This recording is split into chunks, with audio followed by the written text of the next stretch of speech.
안녕하세요. 사연 읽어주는 남예입니다. 오늘도 와주셔서 감사드리며 오늘의 사연 시작하겠습니다. 안녕하세요. 저는 올해 결혼 생활을 마치고 쿨하게 이혼 도장 찍고 새 인생을 시작한 35살 여성입니다. 사는 게 각박한데 이보다 더 각박한 상황이 있을까 생각해보면 제 인생이 딱 그랬어요. 정말 지옥 같았던 5년 결혼 생활을 끝낸 제 이야기 한번 들어보시겠어요? 저는 평생 소원이 정말 좋은 남자 하나 만나 행복하게 살고 싶다 였습니다. 정말 소박한 꿈이었죠. 저희 부모님은 늘 행복한 가정이 가장 중요하다고 말씀하시는 분이셨어요. 그래서 저도 부모님처럼 화목한 가정을 꾸리고 싶었고요. 친구들은 저마다 부푼 꿈을 꾸었지만 저는 그런 것보다 가족이 중요했습니다. 하지만 소원은 말 그대로 소원이지요. 사실 20대 중반까지는 뭘 해도 나 잘났다 하면서 살았습니다. 자랑처럼 들리시겠지만 제가 노력하지 않아도 남자들을 만날 수 있었어요. 뭐 누구나 그런 시기가 있듯이 저도 정말 인기 많았던 시기가 있었습니다. 하지만 20대 후반부터 갑자기 인기가 또 끊기지 뭡니까? 친구들은 죄다 연애하거나 결혼해서 행복한 신혼생활 하느라 저 혼자 깍두기였어요. 혼자 솔로 생활을 하다가 지쳤는데 마침 소개팅이 떡하니 들어왔습니다. 아는 지인의 소개였지만 사실 소개팅도 처음이라 겁도 있었어요. 그러나 이렇게 혼자 있으니 누구라도 만나보자고 생각해서 힘주고 나갔습니다. 소개받은 남자는 직장도 좋고 인물도 헐친한 사람이었어요. 나이 차가 5살 나긴 했어도 직장 탄탄하겠다. 얼굴도 제법 반반해서 한눈에 반했습니다. 그 사람이 바로 제 남편이었어요. 남편도 제가 싫진 않았는지 첫 만남부터 열정적으로 다가왔습니다. 우리 둘은 만난 그날 사귀게 되었어요. 지인의 소개로 만났지만 지인의 말처럼 저희는 찰떡 궁합이었습니다. 두 사람이 잘 맞을 것 같아서 소개해준다는 말을 우스갯소리로 넘겼었는데 남편과 저는 둘이 정말 잘 맞았어요. 자기, 이번에 놀러 가고 싶은 곳 있어? 나 캠핑 가고 싶은데 요즘 캠핑 유행이잖아. 역시 나랑 잘 맞아. 내가 안 그래도 캠핑장 예약해놨어. 진짜 자기 센스 장난 아니다. 너무 좋아. 마치 제 생각을 다 뚫고 있는 듯이 남편은 제가 원하는 것을 다 알고 있었습니다. 남편과 저는 죽이 척척 맞았어요. 그러다 보니 1년 사이에 우리의 관계는 더 깊어졌고 번갯불에 콩 구워 먹듯 결혼까지 결정했습니다. 친정에서는 그렇게 빨리 결혼해도 되냐고 걱정하셨어요. 하지만 나이도 있다 보니 사람 있을 때 얼른 가는 것도 나쁘지 않겠다 했던 것 같습니다. 그렇게 많은 사람들의 축복 속에서 저희는 결혼을 했고 남부럽지 않은 결혼 생활이었어요. 결혼 생활 4년 차까지는 정말 아무 문제 없이 잘 지냈습니다. 친구들이 모이면 가끔 남편 이야기가 나오잖아요. 제 친구들도 그랬습니다. 자기 남편은 요즘 뭐하고 지낸다, 남편 때문에 못 살겠다 등등의 말들을 늘어놓았죠. 그런데 한 친구가 꺼낸 말이 남 이야기 같았습니다. 내 친구 남편이 바람 피워서 지금 이혼 소송 중이래. 이혼 소송? 누구랑 바람 피웠대? 자기 회사 여직원이랑 바람 피웠다지. 진짜 너무 어이없어. 오피스 와이프가 진짜 있더라고. 아유, 남자들은 왜 그래? 자기 아내 있으면서 여자를 또 만나? 결혼하면 아내는 여자로 안 느껴진다나? 그런 이유라고 하던데. 친구의 말을 들어보면 바람 피우는 것도 유행이 있다더군요. 한동안은 동창회, 동아리에서 바람이 일었고 이제는 오피스 와이프가 유행이라면서 말입니다. 그런 말을 듣는데 왜 제 이야기도 아닌데 심장이 덜컥하는지 모르겠어요. 괜히 그 말이 신경 쓰여서 남편을 이상한 눈초리로 쳐다보기도 했습니다. 남편에게 친구들과의 대화 내용을 이야기하자 자기는 간이 작아서 그런 짓 못한다더군요. 여태껏 의심할 여지도 없던 남편이기에 저는 웃으며 넘어갔습니다. 그런데 이게 여자의 촉일까요? 어느 날 남편의 옷을 정리하다가 뭔가 툭 떨어졌습니다. 자세히 살펴보니 식당 영수증이더군요. 그런데 그 식당이 몸보신 요리, 보양식 파는 그런 식당이었습니다. 복날도 아닌데 왜 이런 음식을 먹을까 하면서 생각에 잠겼어요.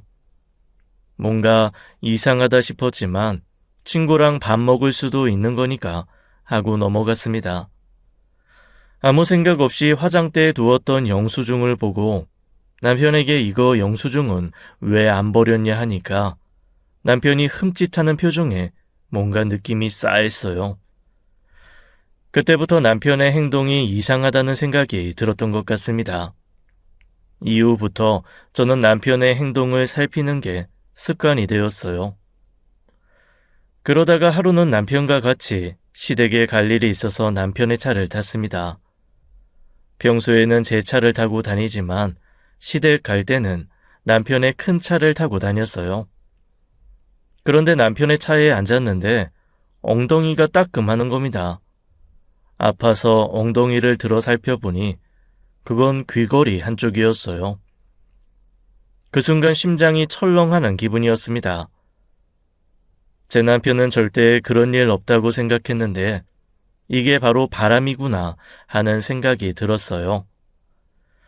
심장이 너무 주체가 안 되는 바람에 갑자기 속이 안 좋다며 남편 혼자 시댁에 가라고 했습니다. 그리고는 덜덜대는 손으로 인터넷을 막 찾기 시작했어요. 인터넷에는 수많은 외도 의심 글들이 눈에 띄었습니다. 그중 글 하나에는 잘못하면 오히려 의부증으로 의심받는다더군요. 그래서 무조건 의심하지 말고 일단 증거부터 확보하라는 말이 있었습니다. 처음 겪는 일에다가 어떻게 하면 좋을까 싶어서 가장 친한 친구에게 말했어요. 나도 내 남편 바람나서 한 번 잡은 적 있어. 일단 핸드폰부터 뒤져봐. 친구의 말을 듣고 보니 요즘은 핸드폰이 필수니 그 안에 뭔가가 있겠거니 했습니다. 남편은 저와 시댁에 가지 않자 일찍 식사만 하고 돌아왔어요. 갑자기 이런 적은 없었기에 그래도 걱정은 됐는지 몸은 괜찮냐고 물었습니다.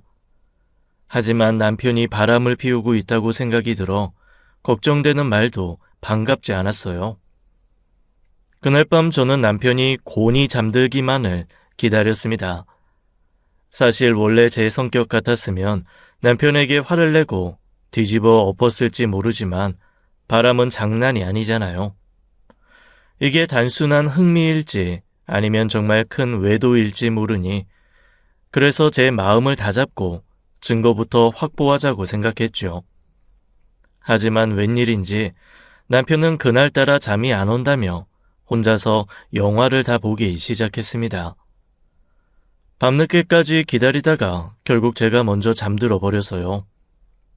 그 다음 날도 아침 일찍 일어난 남편은 서둘러 준비하고는 출근해버렸습니다. 바람을 의심하기 시작하자 오만 것들이 신경 쓰이더라고요.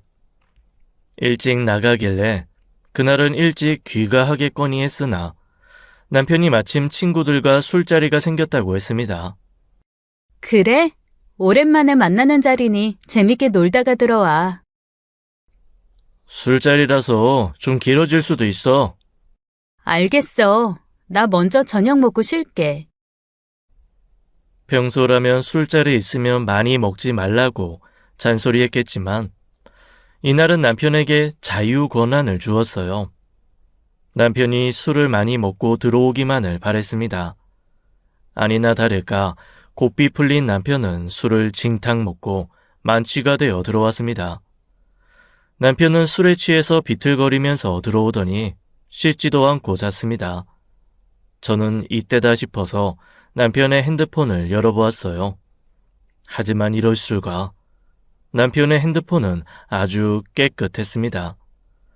마치 제가 뒤질 것을 아는 듯이 거의 초기화 수준으로 아무것도 없었어요. 이 정도면 진짜 바람이 아니라 내가 오해했구나 할 정도였습니다. 친구도 아무런 증거도 없고 깨끗하다고 하니 네가 오해한 건 아니냐고 하더군요. 하지만 그날 남편의 차에서 발견한 귀걸이가 분명 수상했습니다. 바람 피우는데 핸드폰이 그렇게 깨끗할 수 없었기에 한동안은 잊고 지냈어요. 어떻게 보면 속내로는 차라리 내 남편은 아니길 바라는 마음도 있었을지 모릅니다.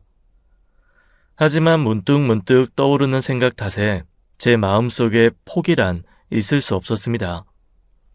저는 이후에도 간혹 남편이 씻으러 들어갈 때마다 핸드폰을 찾아봤어요.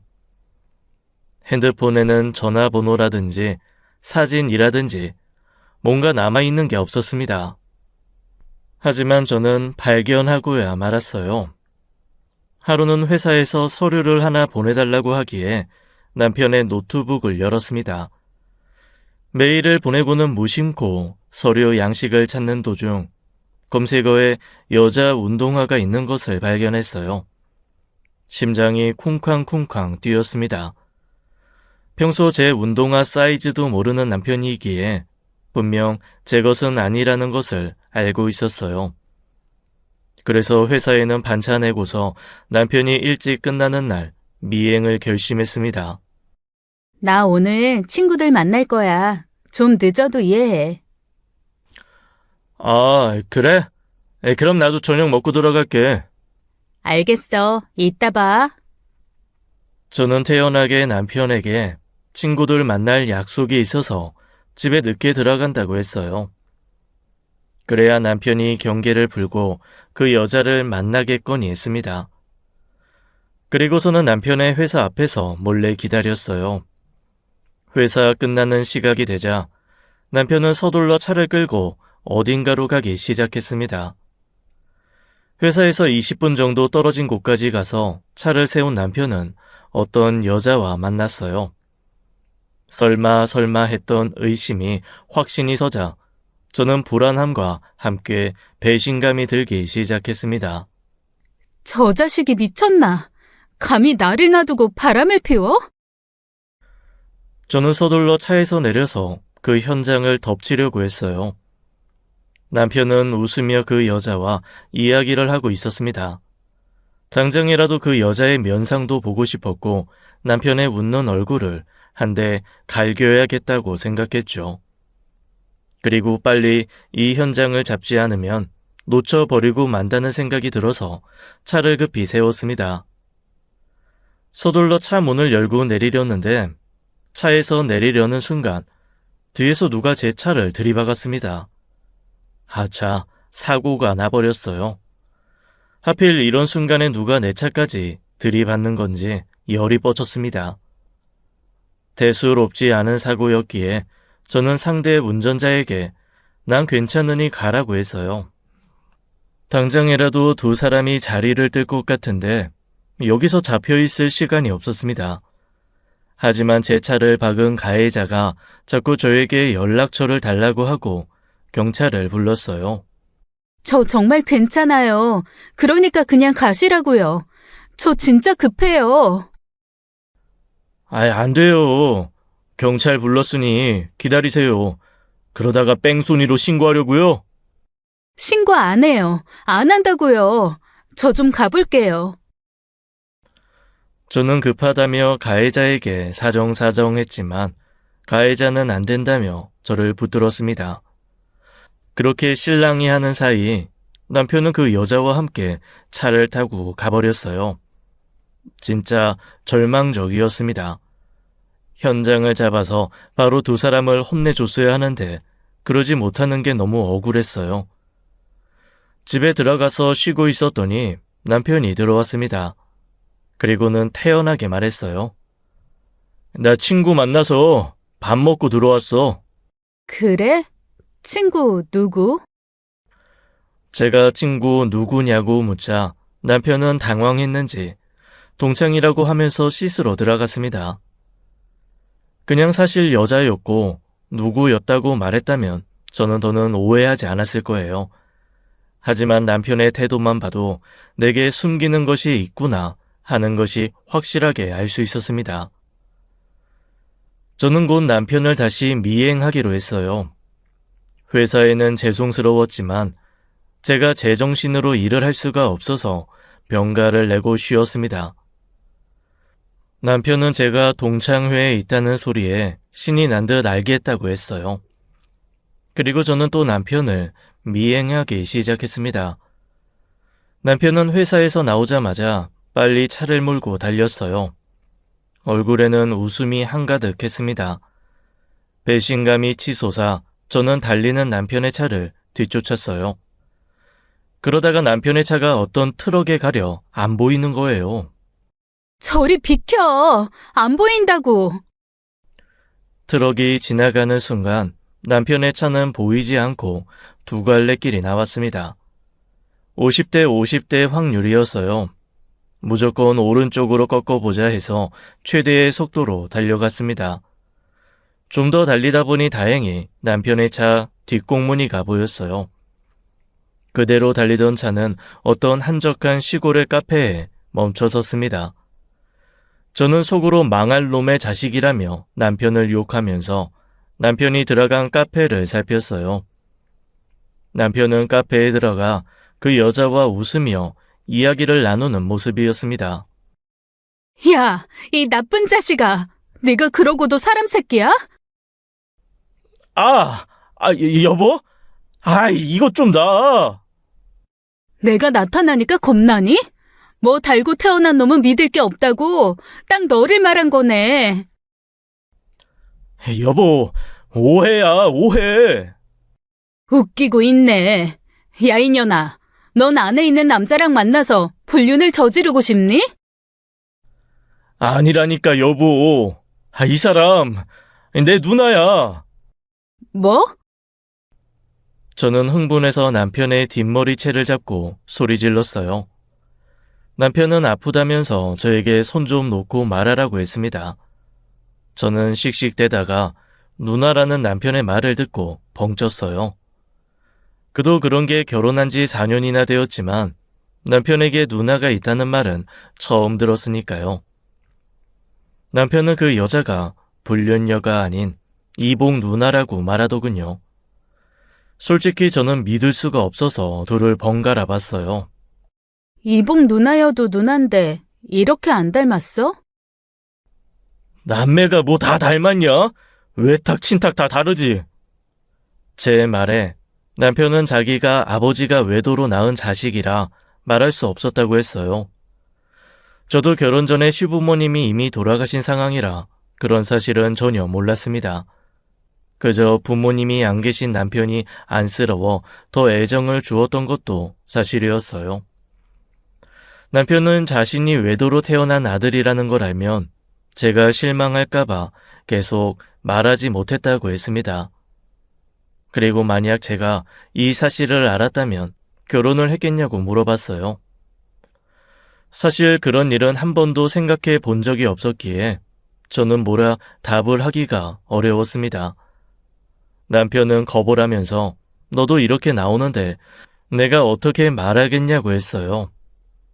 그 이야기를 들으니 남편이 한편으론 불쌍해 보이기도 했고요.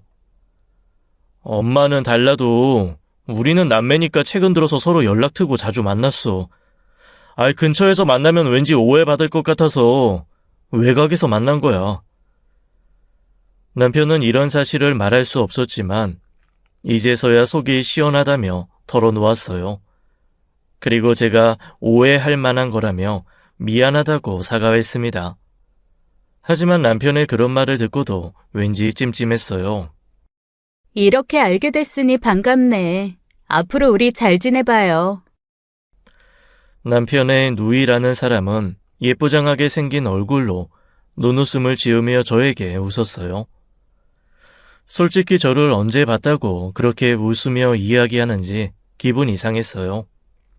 사람은 첫 인상이 중요한 건데 전 시누이를 남편의 불륜녀라고 생각했으니 좋게 안 보였습니다. 남편은 슬쩍 눈치를 보더니 이렇게 된 거 앞으로 친하게 지내자고 하더군요. 불쾌해하는 저에게 오해 말라며 같이 차나 마시고 가자고 했습니다.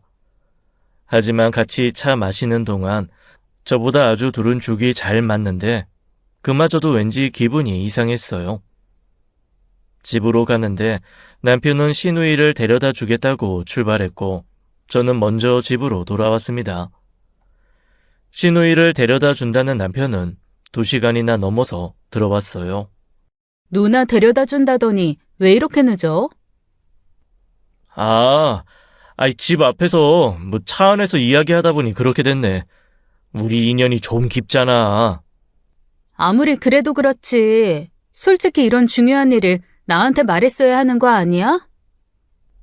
미안해. 솔직히 들킬 줄 몰랐어. 그럼 평생 나 속이고 살려고 했니? 이거 사기 결혼이나 똑같아. 미안해. 이젠 진짜 숨기는 거 없어. 한 번만 용서해줘. 진짜 한 번만 더 날 속여봐. 너 그땐 국물도 없을 줄 알아.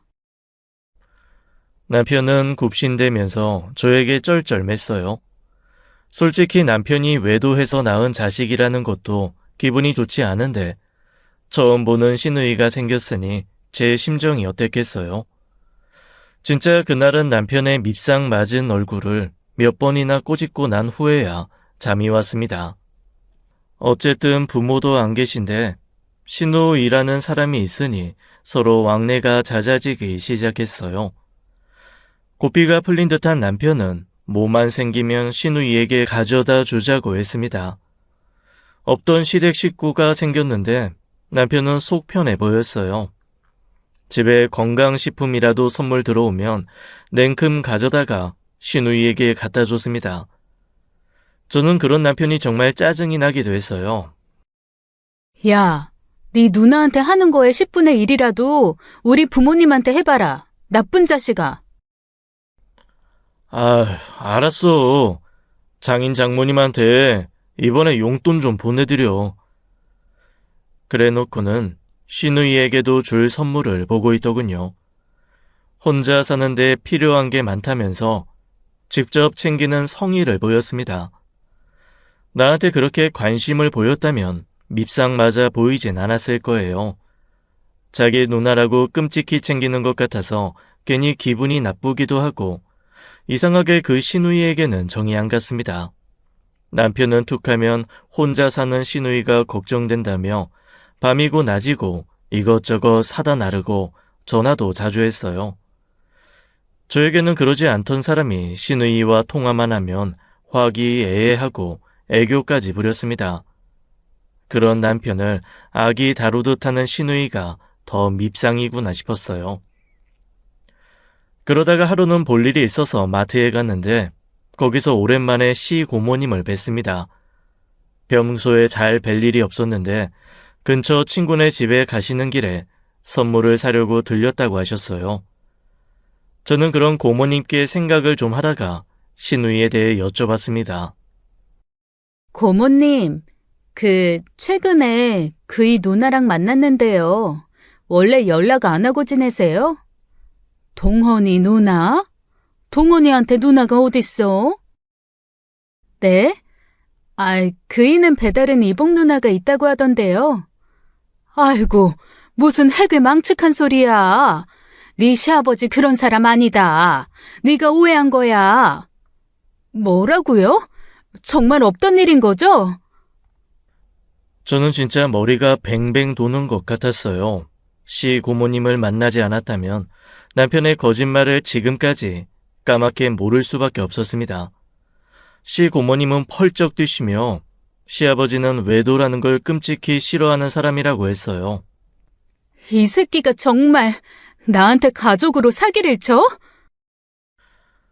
저는 앞불싸 눈구렁이 남편의 거짓말에 내가 당했구나 싶어서 정말 하늘이 노랗게 보였습니다. 시고모님께 이야기를 듣고 돌아서는데 태연하게 거짓말하던 남편이랑 그년 얼굴이 떠올라 너무 끔찍했습니다.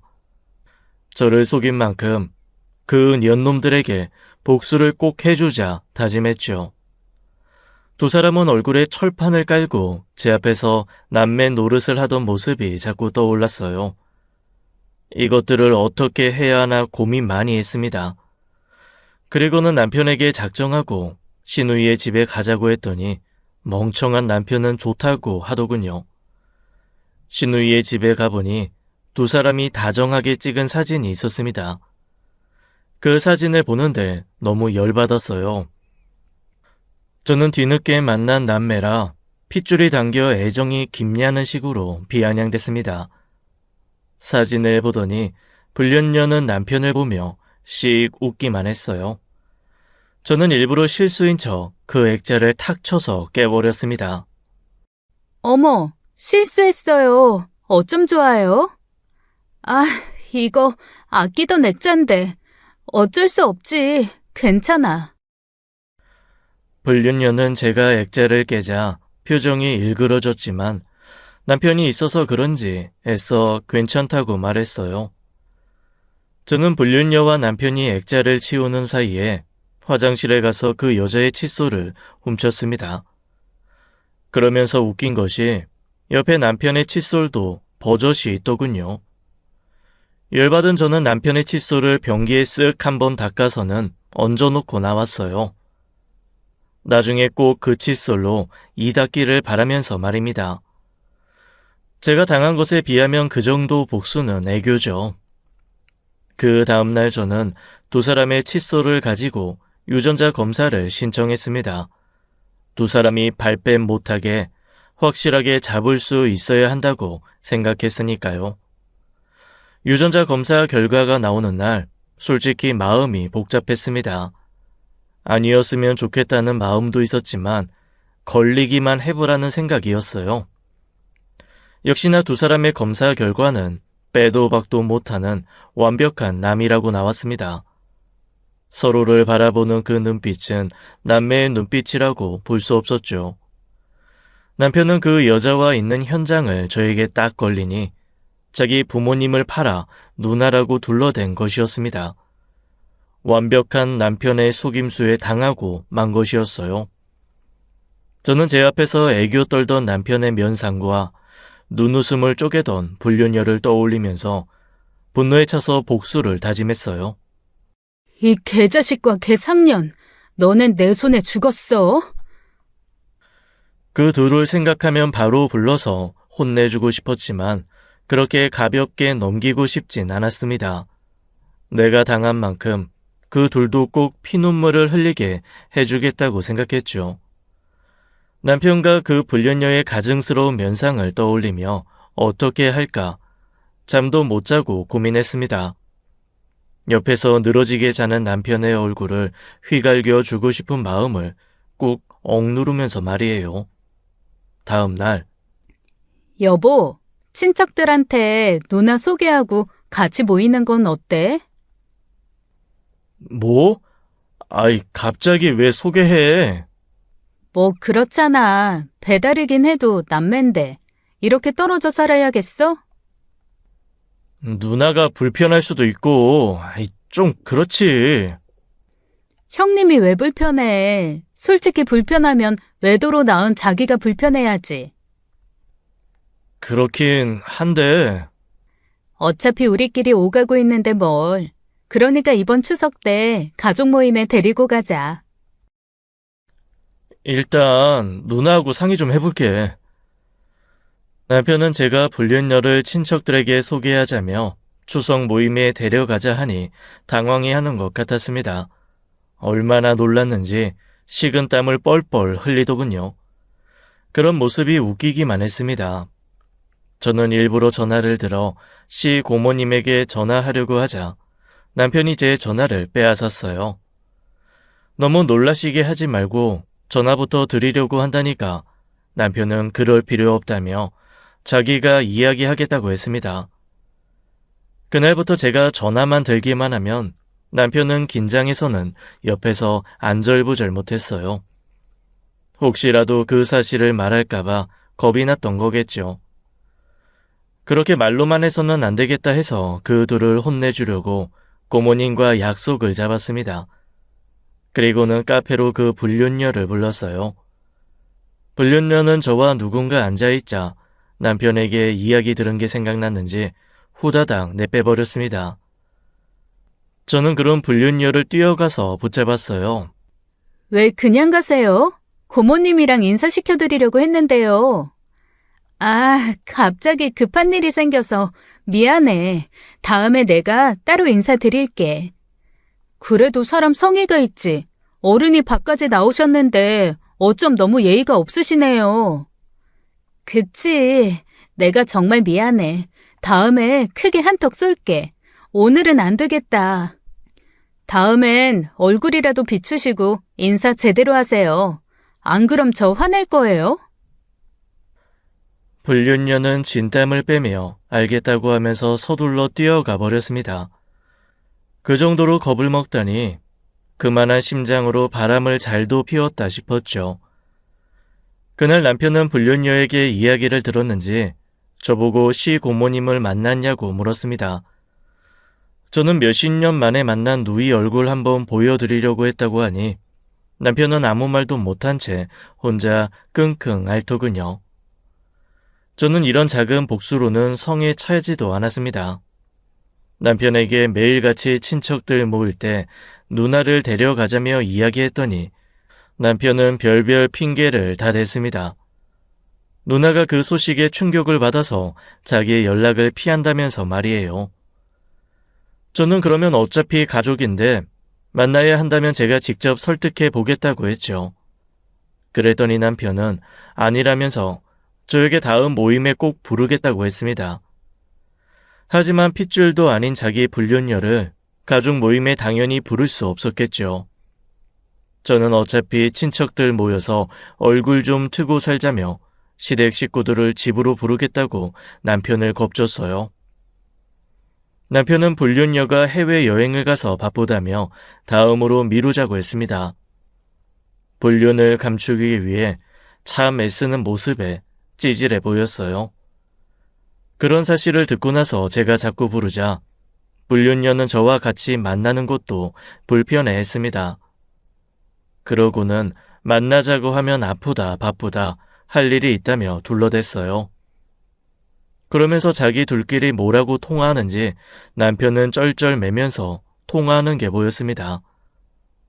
저는 그런 남편을 보면서 꼴 사나운 모습이라고 생각했죠. 그런 남편을 보며 저는 더욱 괴롭히고 싶어졌습니다. 남편은 저 때문에 불륜녀와 만나지 못하는 것도 힘들어 보였어요. 그런 마음의 싹도 싸그리 잘라주고 싶었습니다. 형님은 언제까지 혼자 살 거래? 자기가 챙겨주는 것도 한두 번이지. 나이도 있으신데 결혼하셔야지. 아직 제 짝을 못 만난 거지. 뭐 요즘은 혼자도 살기 좋지. 아유, 혼자가 뭐가 좋아. 다 늙어서 혼자 살다가 고독사해. 내가 좋은 남자 하나 소개해줄게. 뭐? 무슨 남자를 소개해줘? 아직 형님도 결혼하기에 괜찮아. 형님보다 연하가 나을까, 연상이 나을까? 당신한테 하는 것 보면 아무래도 연하가 나을 것 같기도 하고. 안 돼. 안 되긴 뭐가 안 돼? 자기가 형님 남친이라도 돼? 잘 돼서 결혼하면 좋지 뭐. 신경 안 쓰이고. 신우이 행세하는 불륜녀에게 연하남을 소개해 주겠다고 하니 남편은 안 된다며 저를 말렸어요. 제가 아는 동생 중 잘생긴 동생을 언급했더니 크게 당황하더니 밥 먹다가 사례까지 들려서는 한참 기침을 했습니다. 저는 남편에게 여자 마음은 여자가 잘 안다면서 끼어들지 말라고 했어요. 그 말을 듣고 남편은 불안해하며 전전긍긍했죠. 그리고 저에게 누구랑 연락하는 거냐며 계속 집착했어요.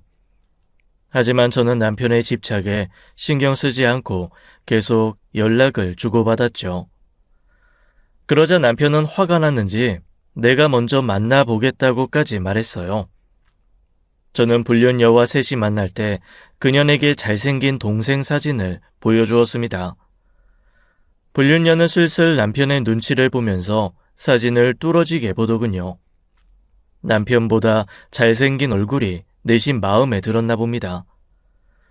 그러더니 집에 와서는 둘이 싸우는 건지 한참을 밖에서 통화를 하는데 남편의 화내는 목소리가 들렸어요. 싸우고서 기분이 좋지 않은지 남편은 계속 심통을 부리고 짜증을 내는 모습을 보였습니다. 그런 남편을 보면서 저는 말했어요. 약속 잡아놨으니 형님한테 전해줘. 뭐? 아이, 진짜 약속 잡았다고? 형님 결혼시켜야지. 동생이면서 어쩜 그리 무관심해? 저는 정말 약속 잡았다면서 남편에게 다그쳤습니다. 시누이에게 잘 전달해서 꼭 데리고 나오라면서 말이죠. 약속 당일 남편은 기어코 그 자리에 쫓아나왔습니다.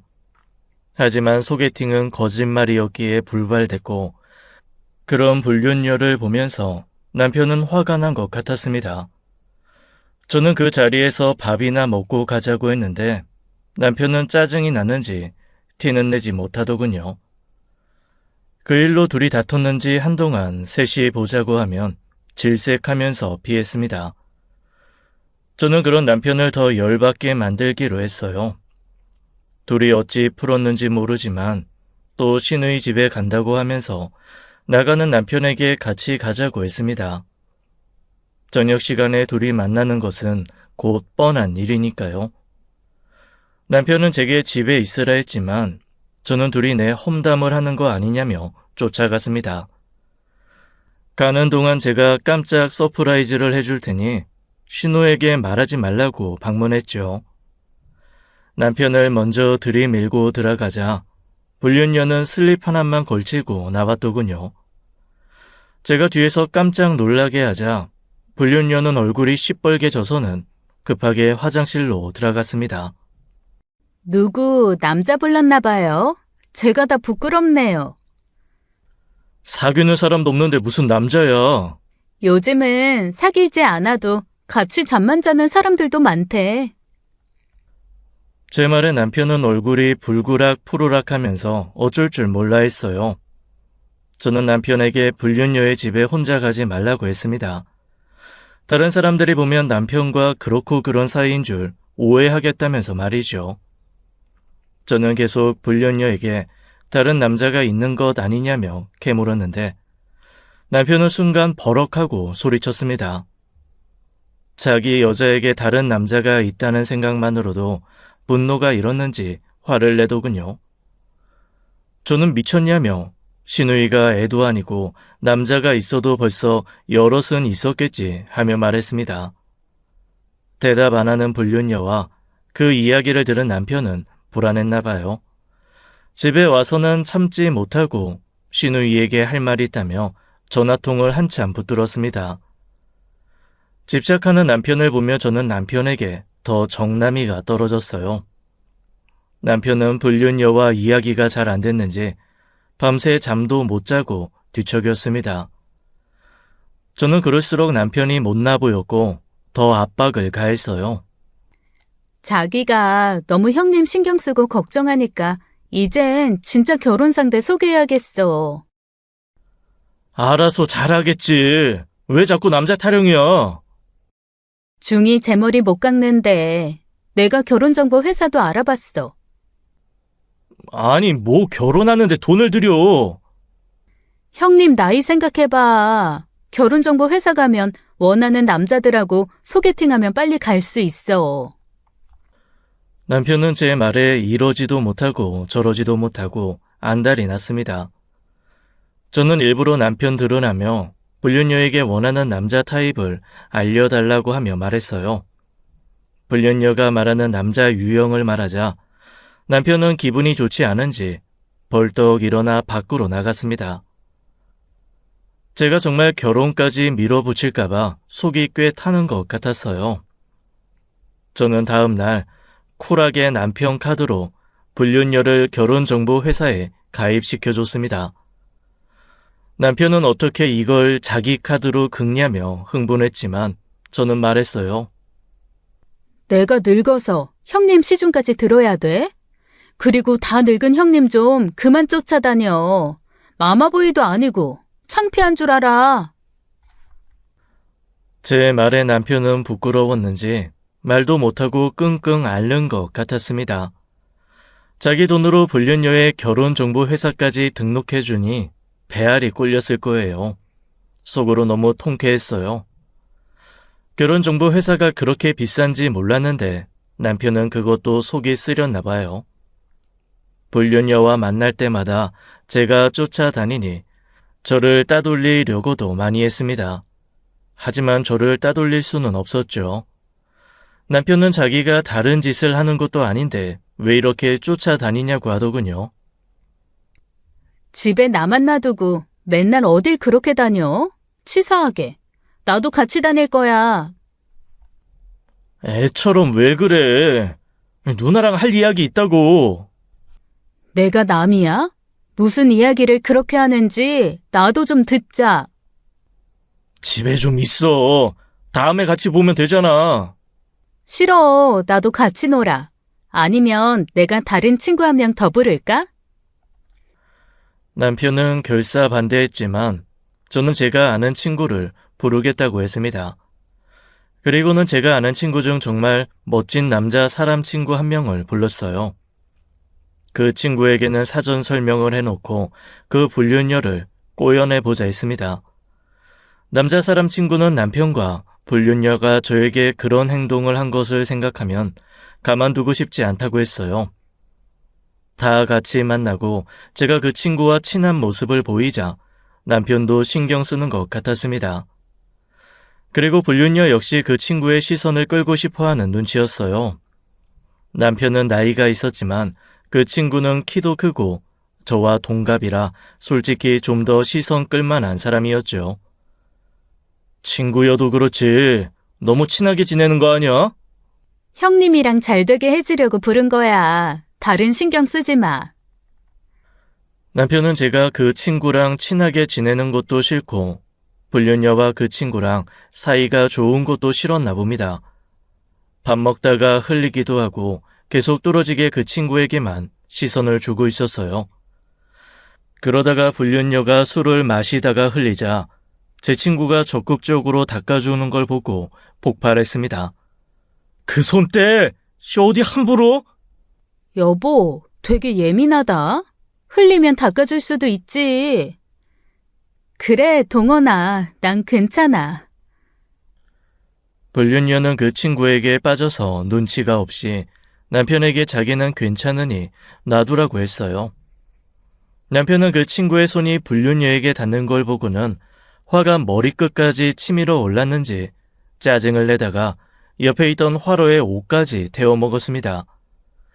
남편은 집에 가자며 난리를 피웠어요. 하지만 그 모습을 보면서도 친구와 불륜녀는 번호를 주고받았습니다. 불륜녀는 싱글인 그 친구가 나이도 8살이나 많은 자기에게 관심을 가지는 것 같아 보이자 마음이 부풀어 보였어요. 저는 그럴수록 남편의 얼굴이 사색이 되는 것이 보였습니다. 불륜녀는 좋은 인연을 만났다고 생각해서인지 콧노래까지 부르더군요. 가는 차 안에서 불륜녀는 저에게 그 친구의 정보를 물어보기까지 시작했습니다. 초반에는 그래도 남편의 눈치를 보더니 어차피 남편이 유부남인 걸 알고 있어서인지 싱글이 낫다고 판단했나 봐요. 싱글벙글한 불륜녀와 화가 머리끝까지 난 남편을 보면서 저는 속으로 쾌재를 불렀습니다. 불륜녀는 저에게 잘 되면 한 통 내겠다며 차에서 내렸어요. 남편은 차에서 잠깐 기다리라며 불륜녀를 따라 들어가더니 아파트 입구에서 싸우는 모습이었습니다. 남자가 그렇게 좋냐? 아주 해벌레의 손은? 아휴, 아내나 잘 챙기세요. 너도 아내한테 엄청나게 질투하고 있더구만. 아니, 그게, 그 자식이. 몰라. 네가 먼저 시작했다. 이제 각자 알아서 해. 가봐. 네 아내 기다리잖아. 남편은 할 말을 다 못하고 차에 있는 제 눈치를 보고는 차에 탔지만 운전에 집중도 못했어요. 불륜녀는 남자라면 사족을 못 썼고 남편은 그런 불륜녀가 불안했나 봐요. 집에 가는 내내 핸드폰만 봤습니다. 그리고 집에 와서 깡소주를 마시더군요. 저는 그런 남편을 위해 친구와 불륜녀의 약속을 잡아주곤 소식을 알려주었습니다. 글쎄, 둘이 잘 되려나 봐. 다음엔 둘이 만난대. 뭐? 야, 그걸 왜 둘이 만나게 둬? 나이 30 넘은 사람들의 연애까지 왈가왈부하니? 속 좁은 영감탱이야. 남편은 안절부절 못하며 두 사람이 가까워질까봐 걱정했나 봐요. 저는 친구에게 적당히 불륜녀를 상대하다가 연락을 끊으라고 했습니다. 불륜녀는 남편과 한동안은 연락도 하지 않은 채 친구와 만나거나 연락했어요. 야, 나이도 많으면서 거짓말에 여우짓에 엄청나게 밝히더라. 그러니까 내 남편을 꼬셨겠지. 진짜 생각 같아선 여자고 뭐고 걷어차주고 싶던걸. 남편이 그 여자한테 눈이 멀었나 봐. 이제 슬슬 끝낼까? 친구는 불륜녀랑 만나주는 것도 지친다고 했습니다. 자기에게 온갖 선물 공세를 다하면서 사귀고 싶어서 안달이 나 보였대요. 남편이 하도 붙어먹길래 그들이 되게 가깝고 떼어낼 수 없는 사이인 줄 알았더니 그것도 아니었던 겁니다. 제 친구는 놀아줄 만큼 놀아줬다 싶어 일방적으로 연락을 끊었어요. 그러자 불륜녀는 제 친구와 갔던 곳을 다 찾아다니면서 힘들어했습니다. 그러면서 저에게 그 친구와 연락되느냐고 자기 너무 힘들다고 제 앞에서 울었어요. 남편은 그런 불륜녀를 보며 자신을 진심으로 좋아한 게 아니라는 생각에 쭈그러든 것 같았습니다. 불륜녀는 상당히 힘들어했고 그 일로 남편과 크게 싸웠어요. 남편은 저에게 차마 말은 못했지만 안 피던 담배까지 피워대며 속을 태웠습니다. 무슨 사춘기 사랑에 빠지고 시련을 겪은 사람처럼 굴었어요. 사실 그때 분위기로는 두 사람이 헤어질 것 같기도 했습니다. 하지만 둘 다 욕정에 눈이 멀었는지 불륜녀가 힘들어할 때 남편이 불륜녀를 위로하면서 다시 가까워졌어요. 그러다가 결정적으로 남편의 행동에 너무 화나게 하는 일이 있었습니다. 집안 대청소를 하다가 우연히 발견하게 된 비상금 통장이 하나 있었어요. 아마도 자기가 결혼 전에 모아뒀던 돈과 상여금 일부를 빼놓고 했던 통장이었나 봅니다. 그 통장을 보니 그 여자와 모텔 간 내역, 그리고 그 여자에게 사줬던 선물들이 찍혀 있더군요. 그 여자에게 쓸 돈은 있고 저에게는 어쩌다 한번 사주고서 생색내는 남편을 골려주고 싶었습니다. 저는 그 통장을 들고 가서 있는 돈을 다 뺐어요. 남편은 뻔히 같은 비밀번호를 쓰는 것을 알고 있어서 가능했던 일이었습니다. 남편은 그 통장을 쓰려다가 잔액 부족이 떠서 깜짝 놀랐는지 집에 와서 저에게 혹시 통장 하나 못 봤냐고 물었어요. 여보, 혹시 내 통장 하나 못 봤어?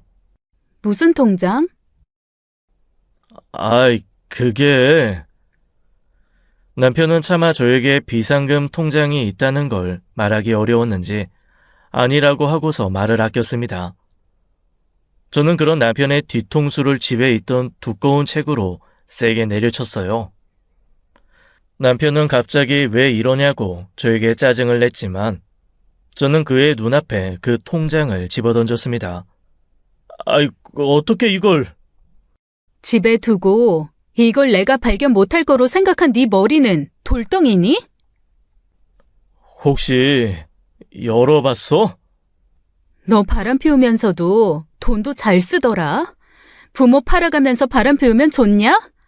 왜? 또 시누이라고 한 번 더 우겨보지. 네 족보는 개족보라고 말해봐. 처음에는 아니라고 하던 남편은 제가 유전자 검사지를 들이밀자 사색이 되었어요. 그러자 더는 말도 못하고 자기가 잘못했다고 빌었습니다. 얼굴이 뻘개져서는 자신이 한 짓을 상기하는 듯 했어요. 저는 그런 남편의 싸대기를 세차게 쳤습니다. 남편은 놀란 듯 저에게 한마디도 못했어요. 저는 그런 남편에게 온갖 욕을 다하면서 말했습니다. 내가 죽더라도 네 두 년놈들은 절대 가만 안 둔다며 말입니다. 남편은 미안하다고 자기는 이혼할 생각 없다고 했어요. 뻔한 레파토리를 하는 남자들의 말을 믿지 않았습니다. 저는 남편에게 이혼은 내가 결정한다며 이혼해도 곱게 이혼할 일 절대 없을 거라고 두고 보라고 했죠. 손이 불어 터지도록 밤이 새도록 남편을 두들겨 패고 나서 아침이 밝았어요. 저는 남편에게 그녀를 당장 제 앞에 데려오라고 했습니다. 남편은 불륜녀만은 괴롭히지 말라더군요. 얼마나 사랑하면 나보고 괴롭히지 말란 소리가 나올까 싶어서 열이 더 뻗쳤습니다. 저는 당장에 아침부터 그 여자의 집으로 향했어요. 남편은 설설 기면서 이러지 말라고 저를 따라왔습니다. 하지만 저는 그 여자 집으로 가서 냅다 머리채를 잡고 끌고 나왔어요.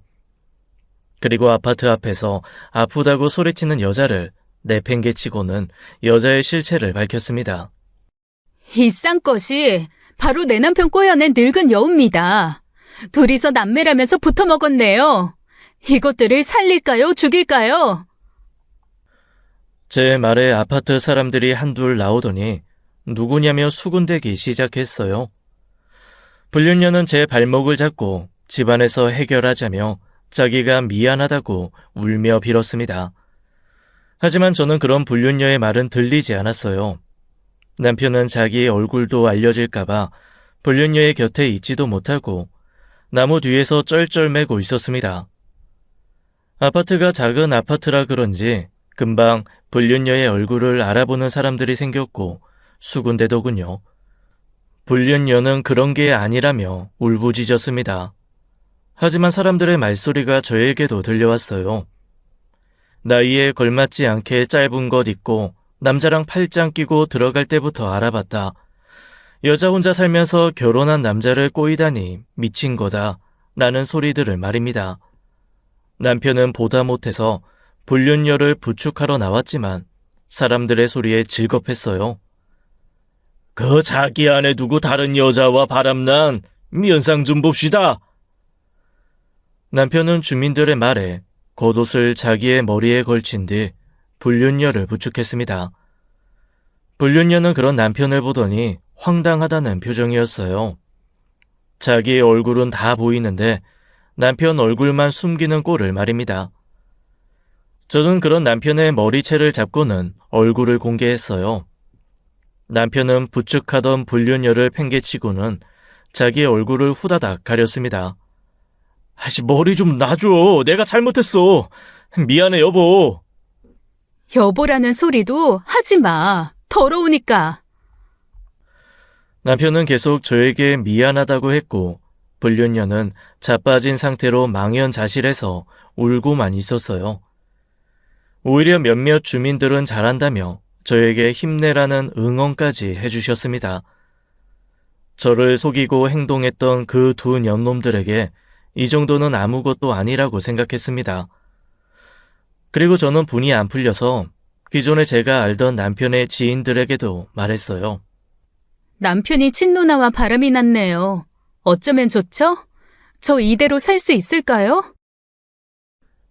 그러면서 남편이 말했던 대화 내용과 카톡 대화 내용 캡처한 사진을 보냈습니다. 최대한 절박한 말투로 보냈더니 다들 연락이 와서 그 자식 어디 있느냐며 알려주면 가만 안 두겠다고 했어요. 믿을 수 없다는 사람들도 있었지만 그 둘의 사진과 대화 내용을 보더니 인정 안 할 수 없었던 것 같습니다. 남편의 지인들도 저와 친했기에 어떻게 그럴 수 있냐며 친구로 지내기도 싫다, 엽겹다는 반응이었어요. 심지어 걔도 자기 가족은 안 건드린다며 욕정에 발광하는 천하의 개자식으로 말하며 절 위로했습니다. 그 일로 남편에게 직접 전화해서 쌍욕하는 친구들도 많았고요. 남편은 저에게 그만해달라며 친구들에게 해명해달라고 울면서 부탁했습니다. 하지만 제가 왜 그래야겠어요? 내가 당한 것을 생각하면 그보다 더한 것을 돌려줘도 모자랐는데요. 결국 남편은 남편의 입으로 그 여자는 자기의 불륜녀라고 말하고 다녀야 했습니다. 야, 이 개자식아, 네가 아무리 본디 없이 태어났다 해도 친누나랑 그런 관계는 아니지 않냐? 아니, 그게 사실 내 친누나는 아닌데 나랑 바람난 여자야. 내가 아내를 속이려다 보니 친누나라고 했어. 뭐? 너 진짜 또라이 아니냐? 어떻게 재수 씨한테 그딴 거짓말로 불륜을 둘러대? 창피한 줄 알아. 동창회에 이미 네 소문 파다하게 퍼졌어. 넌 앞으로 나오지 마. 쪽팔리기 싫으면. 야, 네가 그래도 내 20년 지기인데 해명 좀 해주면 안 되냐? 미친 새끼, 그걸 말이라고 하냐? 나도 너 같은 사람 되기 싫어. 네가 알아서 해. 남편 친구는 남편이 여자에 미쳤다며 저에게 대화 내용들을 보내주며 아예 손절했다고 했어요. 이혼하면 혼자서 많이 힘들 텐데 도와주겠다는 사람들도 많았습니다.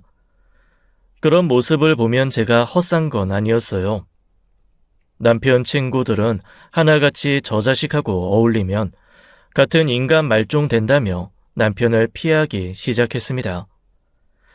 게다가 남편의 친구 중 하나는 남편과 같은 회사에 다녀서 회사까지 소문이 파다했어요. 친구긴 했어도 자기 아내가 바람나서 이혼했던 사람이라 그런지 외도라는 것을 끔찍하게 싫어하는 사람이었죠. 그러다 보니 회사에서 쉽게 그 소문이 퍼져나갔던 것 같습니다. 회사에서는 불륜도 문제인데 누나랑 바람이 무슨 말이냐면서 회사 이미지를 실추시키는 것 때문에 한바탕 난리가 나서대요. 결국 남편은 자기 입으로 회사에서도 친누나가 아니라 자기 불륜녀였다고 해명하다가 윤리위원회에 불려가서 결국 퇴사하라는 결정이 떨어졌다고 했습니다. 회사 차원에서도 사내 소문이 퍼져서 골머리를 앓았나 보더라고요. 남편은 회사에 애정이 컸는데 졸지에 백수가 되어버렸던 겁니다. 이제 보잘것도 없는 남편 뭐가 예쁘다고 제 옆에 뒀겠어요. 저는 그런 남편과 이혼을 결정했고 이혼 소송과 함께 상간녀 소송도 했어요. 돈이 중요하다는 것은 아니었지만 내 잃어버린 청춘을 보상해 주는 길은 바로 돈밖에 없었습니다. 남편과 불륜녀가 남매 코스프레를 하면서 저를 속였던 과정들을 상세히 적어낸 덕에 법정에서도 판결이 쉽게 났어요. 아내를 옆에 두고 친누나라며 불륜을 저지르고 기만했다는 사실이 인정되어 남편에게도 위자료를 받고 이혼을 하게 됐습니다. 당연히 불륜녀에게도 상간녀 낙인을 찍어주고 위자료를 받았어요. 남편과도 사이가 좋지 않은지 불륜녀는 자기가 돈도 없다며 저에게 애원을 했습니다. 제가 살고 있는 아파트도 월세인데 그 보증금마저 빼면 어떻게 살아요? 내가 정말 손이 발이 되도록 빌 테니 한 번만 용서해줘요. 네? 바람도 사람 봐가면서 피웠어야지. 이제 와서 용서? 내 앞에서 시누이라면서 깝죽거릴 땐 언제고? 야, 또 해봐. 넌 네 나이가 부끄럽지도 않냐? 50대고 60대여서도 남자 등골이나 빨아먹고 살아, 이 썩을 거사. 뭐라고 욕하셔도 할 말 없어요. 그 사람하고도 헤어졌으니까 제발 한 번만 봐주세요. 됐어. 너희 부모님께 집이라도 팔아서 위자료 다 챙겨달라고 해. 난 10원 한 푼도 못 빼줘. 불륜녀는 여태 남자에게 의지해서만 살고 돈만 펑펑 쓰고 살아서 그런지 가진 것도 없었어요. 눈물 범벅이 되어서 길거리에서 저에게 엎드려서 우는데 불쌍하기보다 이런 게 쓰레기 인생이구나 싶었습니다. 제가 돌아서자 남편에게 전화해서는 갖은 욕을 다 하더군요. 위자료를 내놓으라고 고래고래 소리를 질렀습니다. 남편도 제 코가 석자인데 도와줄 수 없다고 선을 그은 듯 했어요. 생각 없이 자기 불륜녀를 제게 자기의 친누나라고 속였던 남편은 결국 주변 사람들도 다 떠나고 혼자 남았습니다. 저는 시댁 식구들에게도 다 이야기했거든요. 진작부터 뭔가 이상하다고 생각하셨던 고모님은 제 이야기를 듣고는 조카가 그럴 줄 몰랐다며 미안하다고 사과하셨습니다. 남편은 회사까지 그만두는 바람에 자기가 모았던 재산을 털어 저에게 위자료를 주었어요. 이직할 때도 이전 회사의 퇴사 사유를 본다는데 아마 그것 때문에 쉽게 취직도 못했나 봅니다. 자기 잘났다고 바람이나 피우던 남편은 아르바이트를 전전하며 공기처럼 살고 있다는 소식을 마지막으로 들었어요. 저는 이혼 후에 저는 새로운 삶을 찾았습니다. 남편과 살던 집을 처분하고 다른 곳으로 이사했어요. 사기꾼 같은 남편 놈과 같이 살던 집에서는 하루라도 더 있기 싫었기 때문이었습니다. 남편은 그 여자와도 완전히 끝이 났는지 친정 부모님과 저에게 연락이 왔어요. 하지만 주변에서도 자기 불륜을 감추려 친누나라고 했던 사람이 뭔들 못 속이겠냐며 만류했습니다. 저 역시 다시 그 사람을 만나는 일은 절대 없었어요. 제가 두려울 건 없지만 똥이 무서워서 피하겠습니까? 더러워서 피하는 거죠. 이혼이 오히려 저에게 복이 되었는지 새로운 직장에 좀 더 좋은 연봉을 받으면서 돌싱의 생활을 즐겁게 즐기고 있답니다. 혼자가 되는 것이 두렵기도 하지만 때로는 약이 되는 것 같아요. 오히려 혼자가 된 지금 더욱 홀가분하고 제가 사랑하는 사람들을 챙기면서 살고 있답니다. 간혹 과거를 생각하면서 남편이 새 사람이 되길 바라시는 분들, 참고 계시는 분들 많으실 텐데 그러지 마세요. 인생은 지금부터가 시작이니까요. 제 사연을 들어주신 분들 감사하고 모두에게 행복만 있으시길 바랍니다. 지금까지 사연 읽어주는 남녀였습니다. 끝까지 함께해 주신 여러분 감사드리며 저희는 다음 사연으로 돌아올게요. 감사합니다.